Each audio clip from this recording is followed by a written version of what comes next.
Hey, a pleasant good evening, everybody. This is just going to be a quick reaction to the Sixers versus Kings game that our Philadelphia 76ers were able to pull out due to a fantastic fourth quarter by Tobias Harris and a good overall performance by Joel Embiid with 25, 17, and 6, who also did get off to a slow start, though, and then picked it up. But Toby, great fourth quarter, finished with 22 and 10. He had a double-double himself. Ferk did some solid stuff in the first half, got 13. Maybe he'll start averaging that. He's had it consistently now. If he can start averaging 13, that would be great off the bench. Dwight did his thing again with 8 and 9. He does great things off the bench. Thibault just played a scrappy defense, didn't do anything points-wise. And then Shake had some key plays. Hopefully he's good on that injury front. Doc Rivers, I was watching him before coming on here. He said that it seems like he's already remembered he turned over the ball before he remembered anything else about the play. But Ferk looked good in this game. You have Dwight Howard continuing to look good. Seth Curry really stepped up with 22 and 3. And he really looked great, 4 of 6, if I remember correctly, shooting. He's looked really good. The first half, the guys looked really good from the Kings, 23 for Fox, 17 for Yield, and 15 for Halliburton. But then they were really able to kind of condense them and kind of stop them in the second half, and that was a big key to this game, being able to win this game. Joel Embiid stepped up. Tobias Harris, you like to see step up. Ben Simmons still was annoying and didn't step up enough, so hopefully you see more consistency from him going forward. Ferk stepped up. If you trade for J.J. Redick, who I think we should trade for, in my opinion, that's another shooter you bring in. You had Shake Milton do well. He's not shooting very well from 3 right now, but he made a good 3 today, and maybe he's going to bring up that percentage soon, but he's playing great overall, so that's fine that he's not shooting great from 3, and he'll bring that back up if he's playing great overall. So I like what everyone's doing, and this team just needs to keep continuing to do their thing, except for Ben Simmons needs to get more consistent.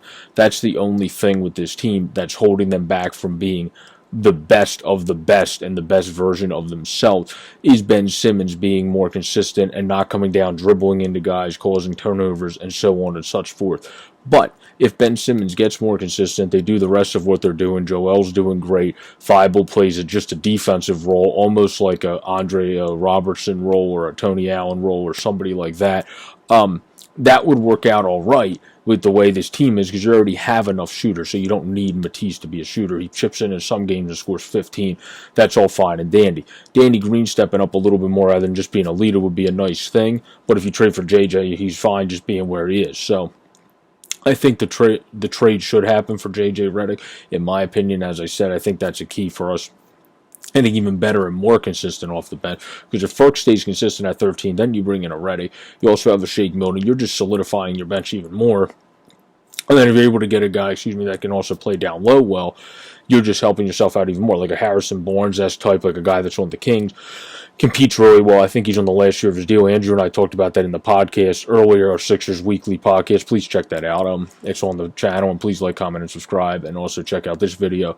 But the Sixers really did look impressive in this game in the second half in their closeout. And it's all about the closeout. It's all about being able to close out. Their next game's against Portland, 10 o'clock on Thursday, where they're going to have to stop Dame Time and C.J. McCollum, the local area native. I think they're going to be able to do it. I think they're going to be able to carry this in and have 2 back-to-back big wins out there. We're 8-2 in our last 10. We're killing it. Now we lost our last game before this, though, so this is our one-game win streak. Let's make it a 2 and keep it going and going and going and keep this riding, this streak high. The Sixers are looking really good this year. They're a very fun team to watch, especially when Joel Embiid's in, and then they were good against the Pacers because Doc implemented the zone, and that really made the team flourish and made the Pacers get all confused like it was Duke playing Colgate or something like that. And then the zone got implemented on Colgate when they were somehow beating Duke, and then all of a sudden they're like, how do you play basketball? But that was great to see. Doc's been pushing all the right buttons. The guys have been pushing all the right buttons. Now you just need Simmons to be more aggressive, and then you'll be all the way there. But this has been a quick reaction to the Sixers and the Sacramento Kings. Thank you, everybody. I hope you enjoyed. Have a great, safe, and pleasant night. This has been Sports Fanatic News. Joe Boric, Professor Joe. Peace out, everybody.